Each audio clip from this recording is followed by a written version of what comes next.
Mesdames, Messieurs, bonjour et bienvenue dans cette autre édition de votre magazine Focus Phare Nord depuis les rochers de Godola, dans l'arrondissement de Méry, toujours dans le département du Diamarais. Aujourd'hui, nous parlerons de la Phare Nord Business Week, achevée le samedi 19 novembre 2022 au stade Lamido Yaya Daïrou à Maroua. Nous parlerons également d'électrification rurale avec Solcantec qui a sorti les populations de Zala de 30 ans d'obscurité grâce à ses installations solaires. Et pour terminer, nous aurons comme invité le délégué régional de l'eau et de l'énergie pour l'extrême nord. Avec lui, nous ferons l'état des lieux de l'eau et de l'énergie dans la région.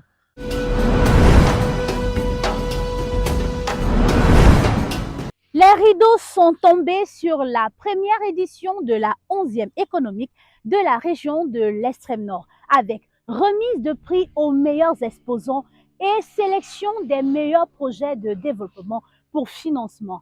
Les détails dans ce reportage.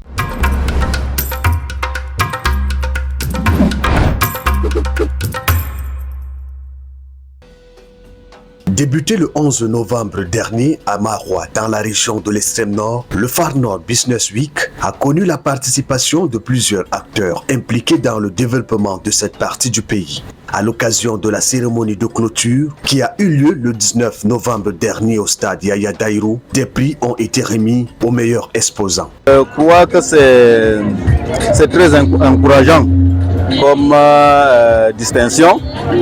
Et j'ai dit tout à l'heure, c'est le directeur général de la SEMRI qui nous a dépêché ici. C'est lui qui nous a mandaté pour le représenter à cette cérémonie. Je crois que c'est d'abord son prix. Et il n'a ménagé aucun effort pour assurer la participation de la SEMRI. Et la SEMRI qui a gagné beaucoup en visibilité. Donc c'est un prix qui nous encourage à aller de l'avant, c'est une invite à faire mieux demain. Pendant 10 jours, 23 projets ont été présentés au jury, constitués des universitaires, les ONG et les conseils régionaux de l'extrême nord. Après évaluation de chaque projet, 8 ont été retenus dans le cadre du développement. Place à la mise en œuvre des stratégies telles que définies dans le plan de reconstruction de la région de l'extrême nord. Fait des forums, c'est-à-dire des conférences où il y a 150 projets qui ont été présentés. On a fait des sélections de projets. Il y en a combien? Je crois sur 150, on en a sélectionné, je crois, 24 ou 25. On a fait aussi des conférences pour expliquer notre plan régional de développement et le plan spécial de reconstruction du chef de l'État qui est très important pour nous parce que c'est la base même. Et nous avons tenu compte de la SND 30.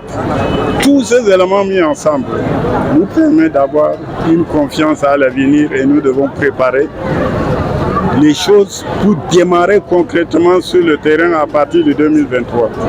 Le Phare Nord Business Week, première édition, a marqué les cœurs des autorités de la plus belle des régions à travers des conférences, expositions, soirées culturelles et bien d'autres. Je remercie son Excellence le Premier ministre chef du gouvernement qui m'a fait l'honneur de le représenter aussi bien à l'ouverture qu'à la clôture. Je voudrais dire que vraiment nous avons assisté à un Phare Nord très enlevé, riche en couleurs, doublé à la foire agro-pastorale que nous avons vue. Ceci nous rassure que la région de l'extrême nord a pratiquement tourné la page de l'insécurité. Nous sommes maintenant dans la phase de la reconstruction. Nous avons vu toutes les spéculations, nous avons vu tous les bœufs qui ont été présentés ici. Ça nous rassure. Et je voudrais rassurer les exposants, les agriculteurs, les éleveurs, les artisans, de ce que le chef de l'État a décidé de la reconstruction de la région de l'Extrême avec une cagnotte de 1610 milliards. Tout ceci, c'est pour les accompagner. Ils doivent donc s'organiser. La région de l'extrême nord a désormais les yeux tournés vers l'État du Cameroun et son conseil régional, dirigé par Daniel Kalbassou, pour l'organisation et la réussite de la deuxième édition d'ici 2 ans. Notre Business Week est un succès. Le bilan est satisfaisant. On ne s'attendait pas à autant de choses positives. Le nombre des exposants, le nombre de bœufs qui ont été présentés, d'animaux, plus de 1000. Il y a eu combien? Plus de 100 ou 200 exposants. Il y aura une deuxième édition, une autre édition, et ainsi de suite. Maintenant, il faut qu'au niveau du conseil régional, on décide quand et comment, ainsi de suite. Parce que organiser un événement comme celui-là, ce n'est pas chose facile. On ne peut pas faire ça chaque année. Maintenant, on décidera si c'est tous les 2 ans ou tous les 3 ans, on verra bien. Les activités du Far Nord Business Week se sont refermées par une soirée culturelle animée par la reine du Sahel, Amina Polo.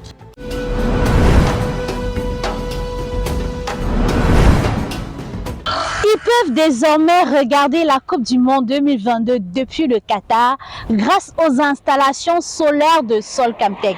Les populations de Zala vivaient depuis 30 ans dans l'obscurité. Mais depuis que l'entreprise Solcamtech est arrivée avec leurs panneaux solaires, ils peuvent enfin avoir des boissons gazeuses, mais en plus, ils sont préservés des agressions de toutes formes. Reportage.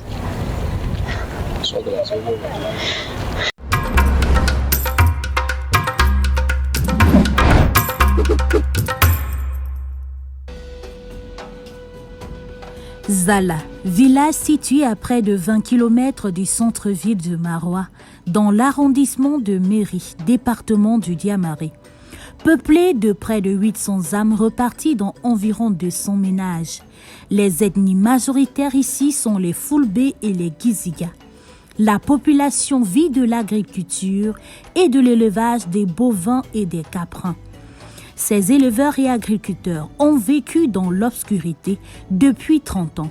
Mais désormais, grâce aux installations des panneaux solaires de Solcamtech, leurs enfants peuvent étudier leurs leçons tranquillement et les parents aller à la mosquée même pendant la nuit.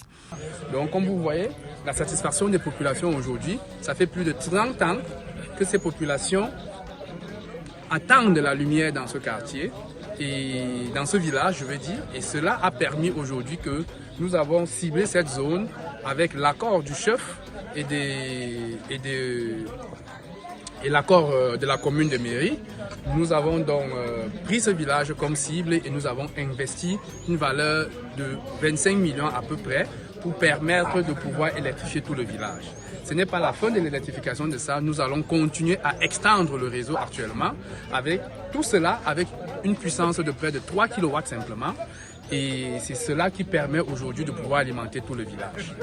Donc, en augmentant la capacité de la batterie et des panneaux solaires à près de 6 kW, je pense que avec un réseau électrique qui couvre également plus de 3 km maintenant, nous allons augmenter cela à près de 6 km et je pense que nous allons couvrir tout le village qui permettra aujourd'hui d'alimenter toutes les populations à près de 800 âmes qui se trouvent dans ce village actuellement.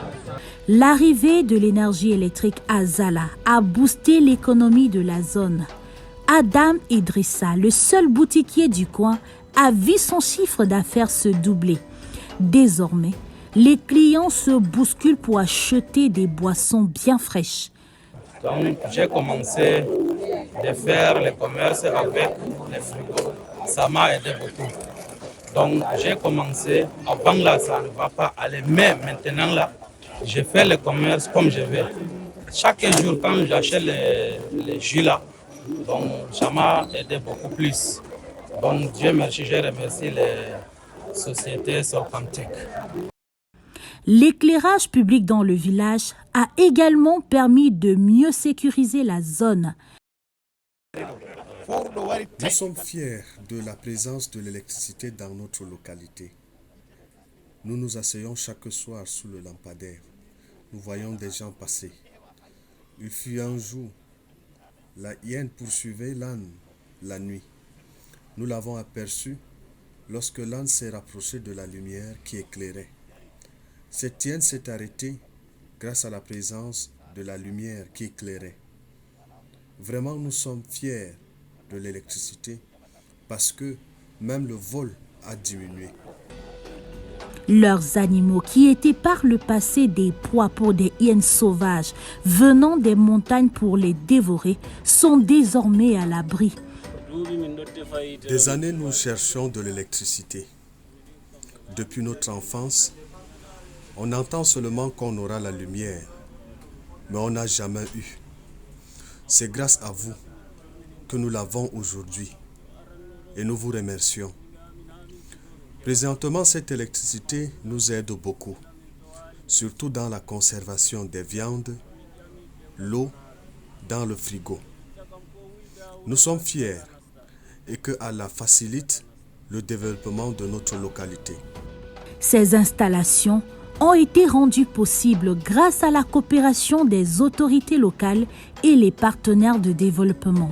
Je dirais donc merci à la population, merci à monsieur le maire, merci à toutes les autorités qui nous ont encouragés dans cette initiative. Cela a été une initiative dans le développement que nous faisons dans la localité de Maroua et qui est Made in Maroua et avec la coopération allemande et un partenaire allemand qu'on appelle SolarFox qui a été un camarade de classe de l'école que nous avons développé cette technologie et que nous l'avons maintenant développée et qui est actuellement fonctionnelle. C'est désormais des villageois très heureux qui ne manquent pas d'exprimer leur joie à chaque visite des équipes techniques de Solcamtech.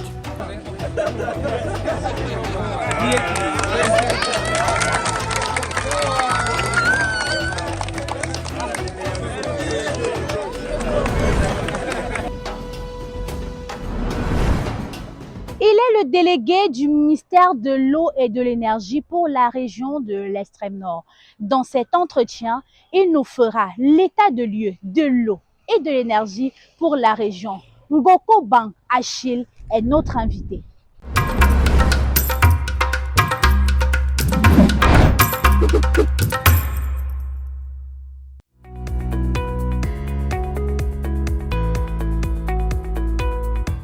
Édition 2022. Effectivement, le premier thème de la conférence portait sur la maîtrise de l'eau, au cours duquel plusieurs panélistes ont présenté entre autres des activités qui sont en cours de mise en œuvre dans la région. Je tiens d'abord à présenter que la délégation régionale, dont je suis délégué régional, a fait un bref état des lieux de la situation, beaucoup plus pour présenter le cadre juridique. Donc, qu'est-ce que les lois et décrets disent concernant la maîtrise de l'eau au niveau général. Ensuite, nous avons présenté la gestion intégrée des ressources en eau, cette approche-là qui permettrait véritablement pour notre région qui se situe dans le bassin du lac Tchad de pouvoir véritablement capitaliser toutes les activités permettant de véritablement gérer le bassin dans sa globalité, que ce soit l'eau fluviale, l'eau pour l'agriculture, l'élevage, les pêches, que ce soit l'eau même pour l'eau potable, que ce soit l'eau pour l'électricité. Bon, et nous avons terminé par présenter une situation de la desserte en eau potable dans chacune des communes, des 47 communes de la région, en présentant les disparités spatiales et même les lacunes de notre travail qui méritent d'être enrichis. Donc il ressort clairement que la région a un taux de couverture global autour de 50%, y compris le ravitaillement par le concessionnaire de la Camwater. Il ressort malheureusement que les inondations issues des fortes pluviométries pendant 2 à 3 mois dans l'année créent des inondations et que ces pluviométries-là ont pour conséquence des déplacements des populations et qui aggravent même les conditions de vie de ces populations-là. Il ressort également qu'il y a plusieurs travaux de recherche qui ont été menés par l'Université de Maroua, notamment à travers l'École nationale supérieure polytechnique. Il ressort également qu'il y a des acteurs régionaux, notamment la mission de développement intégré des Monts Mandara, qui est désormais à vocation régionale, qui est en train de réaliser des études afin de construire des barrages de retenue dans la région. Donc à la fin de cette conférence, Monsieur le Président du Conseil régional nous a encore rappelé que la maîtrise de l'eau est la priorité numéro 1 du plan de développement de la région, parce que cette région se veut un grand potentiel agricole, que ce soit à l'échelle de la région et même de la sous-région, le nord du Nigeria et la République du Tchad. Donc voilà ce qui s'est dit pendant la première conférence.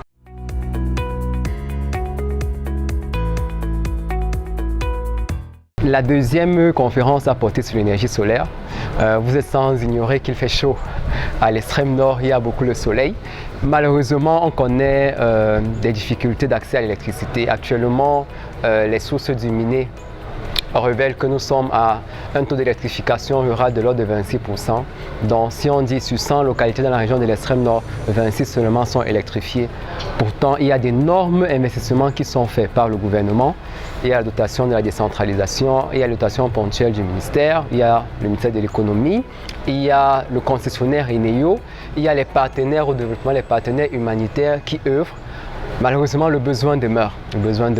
Donc, les panélistes autour de cette conférence ont révélé clairement que cette énergie solaire est une opportunité. Et nous avons eu la présence de 2 entreprises locales qui ont une expertise confirmée. Je veux parler de Way Energy et Eau et de Solcamtech qui œuvrent déjà dans la région et même au-delà pour valoriser cette source d'énergie, que ce soit dans le domaine de la santé, de l'éducation, que ce soit même pour l'eau potable, ils ont pu valoriser cette forme d'énergie-là.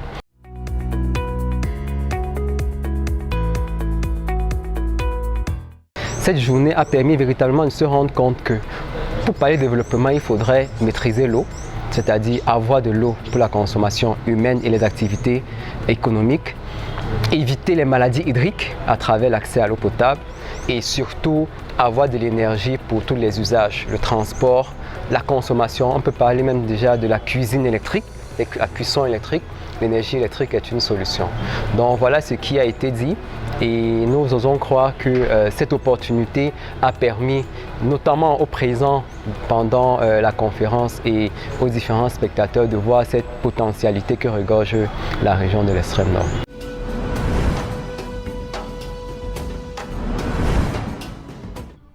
C'est ici, devant le complexe Weila, que s'achève cette autre édition de votre magazine Focus Far Nord. Parlant du complexe Weila, c'est un espace constitué de salles de conférences, de bureaux et même de salles de fête.